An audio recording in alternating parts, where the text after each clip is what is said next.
Hey there, space enthusiasts! It's your host, Jack from Space Games on YouTube. We've got some thrilling news to share. In a recent Inside 𝗙𝗹𝗶𝘀𝗁 video, the ship development team dropped a bombshell that sent ripples of excitement through the 𝗙𝗹𝗶𝘀𝗁 community.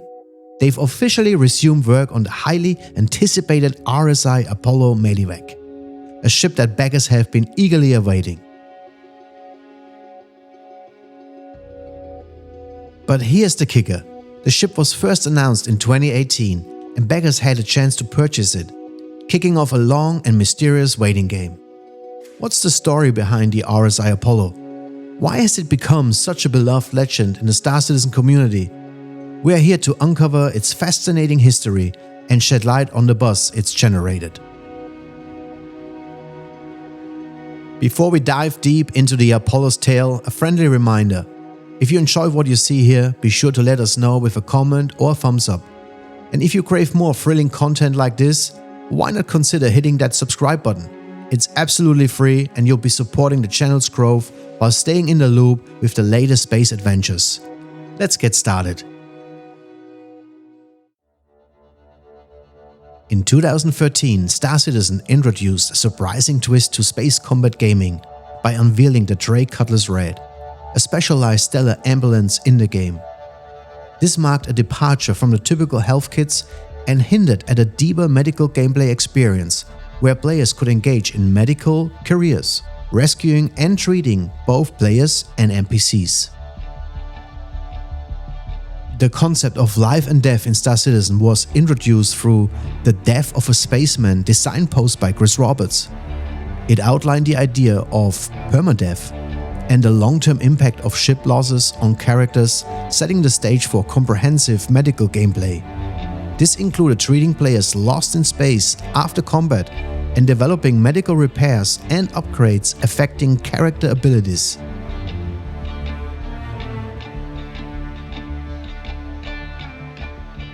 In 2014, with the development of Star Marine and the game's FPS system, the team began to explore the concept of battlefield medicine. This led to the creation of a detailed system for different injury types in various body parts, paving the way for the mechanism to treat and heal wounds, laying the foundation for medical careers.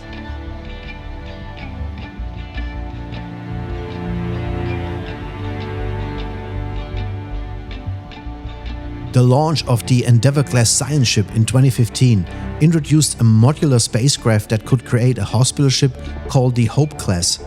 This offered an endgame medical facility with ambulance bays, multiple beds, labs and more. In 2017, the ship team began developing ships to expand on these career visions, including a smaller triage ship between a 𝗙𝗏𝗏𝗏𝗏 and the 𝗏𝗏𝗏𝗏. It would have patient rooms, a kitchen, cockpit area and a small cargo room for medical supplies. The ship chosen for this role was the Apollo, assigned to Roberts Space Industries in April 2018. Designer Corentin Billemont envisioned the Apollo as a flying clinic, capable of rescue operations and treating multiple patients.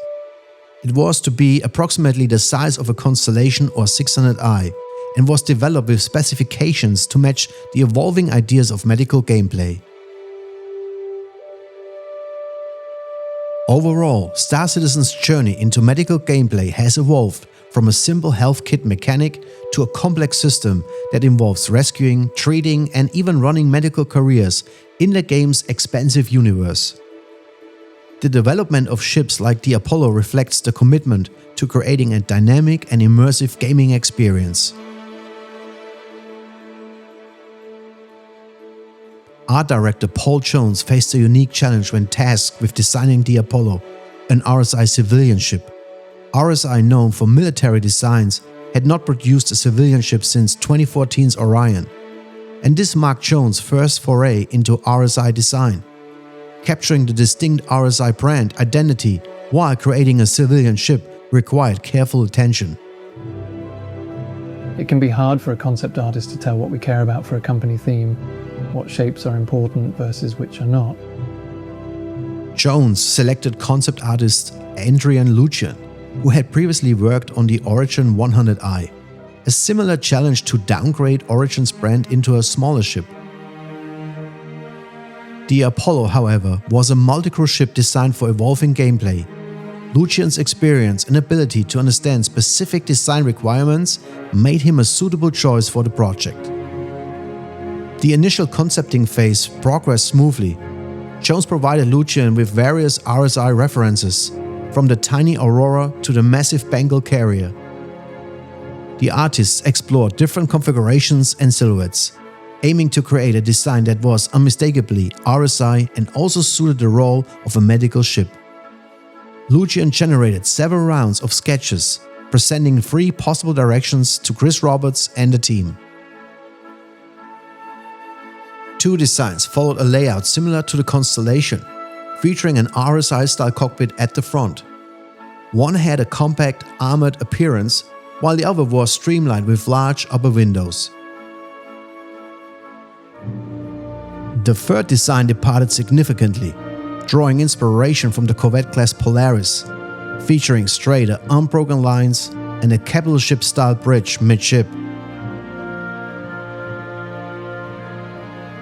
Designing the Apollo required a delicate balance between RSI's established aesthetic and the ship's role as a civilian medical vessel, and Jones and Lucian navigated this challenge with creative ingenuity. The initial design discussions for the Apollo did not yield a satisfactory result, prompting art director Paul Jones to step in and assist with the layout. Working closely with concept artist Andrea and Lucian, they examined profile shapes and areas of significance in the original Constellation design. The working design initially deviated from the Constellation's narrow waist, featuring windows for patients to see the outside. But the size and inclusion of these windows evolved as they sought the RSI aesthetic. The final look was defined as tiered shapes with angled surfaces and avoiding parallel lines. After numerous iterations, Jones and Lucian presented the ship's shape for review, which included last-minute updates to the interiors and the ship's neck to accommodate internal components. While Chris Roberts found the overall design sufficiently RSI, further adjustments were needed, such as internal space reworking, retro thruster placement, and changes to the scanner's appearance. Jones made additional refinements to the ship's lower elements and increased visible glass while reducing struts on the front to address feedback. Subsequent reviews approved the ship's direction but left room for further work. Lucian and Jones explored potential color schemes to align with the ship's role as a medical vessel, aiming for a universal appeal. After presenting several options, one design was favored by Roberts, with a second choice reserved for a variant. The collaborative effort between Jones and Lucian led to a design that embodied the RSI aesthetic while serving the Apollo's medical purpose.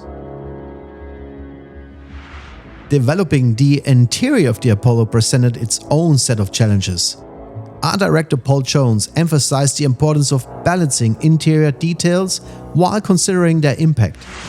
To maintain the RSI aesthetic, they incorporated bulkheads and door shapes from the Constellation and updated geometry from the Polaris. Jones initially planned the ship's interior cross-section, retaining some RSI elements but reimagining the interior flow for a medical ship. Early fixes included reducing window struts, adding a crew lift, and expanding neck space for components. The designers later decided components could fold back into the hull as long as they remained accessible to players. The challenge of showcasing the ship's interior, particularly the beds, emerged as medical gameplay was still in the design phase.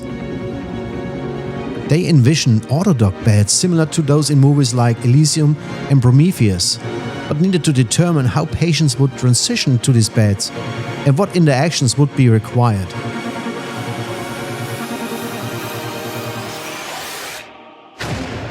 Lead designer 𝗘𝗶𝗀𝗀𝗀𝗀 contributed improvements to the medical gameplay loop, aiming to avoid patients magically appearing in beds.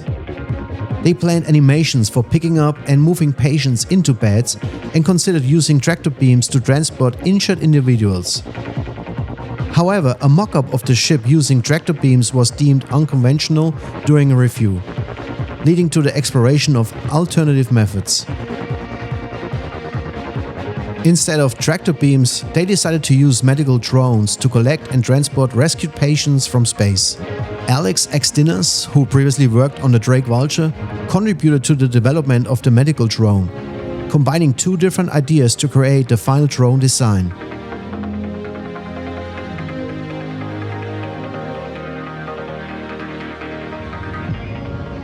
The interior development of the Apollo ship involved several key adjustments. Initially, the beds had a solid base, allowing patients to move up and down into the hull. But this concept did not align with the desired aesthetic. A second pass introduced a cover with changing glass. The glass became opaque when unoccupied, eliminating the need for a moving animation.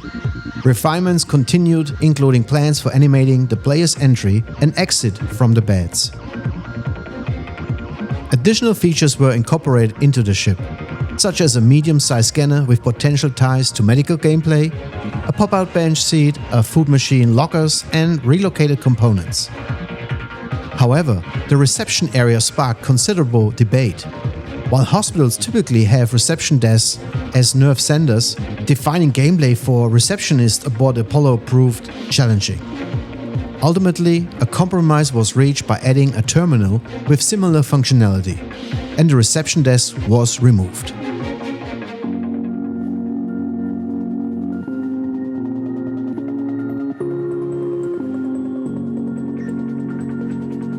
Fast forward to 2023, and the Apollo Medivac has finally sprung back to life. As we mentioned at the start of this video, 𝗙𝗏 has made the exciting announcement that work on the Apollo has resumed. But what's the scoop on this revival? Well, the new footage has revealed the ship is in its white box phase. This marks the very beginning of creating the ship in a 3D environment, essentially a blank canvas for their talented team to work their magic. It's a clear sign that they've decided to build a ship from the ground up, infused with several years of ship production expertise, striving to deliver a more polished product that meets today's lofty standards. While there's no official word on a release date, I can't help but speculate that we might see the Apollo take flight around the time of, let's say, Invictus launch week, 2954. Now, let's not take my word as gospel. We all know that 𝗘𝗶𝗁𝗁 can pivot on a dime. But it's undeniably exciting to witness them tackling their backlog and pushing to bring these highly anticipated vessels to their loyal backers. And with that, we wrap up our journey through Apollo's storied history and its fresh start in development. I'm dying to hear your thoughts on the Apollo. Are you as hyped as I am? How do you feel about the drone gameplay? And do the interior plans strike a chord with you? Don't keep me guessing. Drop your thoughts in the comment section below. And hey, don't forget the power of that subscription button. It's free after all. By subscribing, you are not only keeping our content rocketing, but you're also joining us for live gameplay and future adventures. This is 𝗙𝗏𝗏, signing off for now.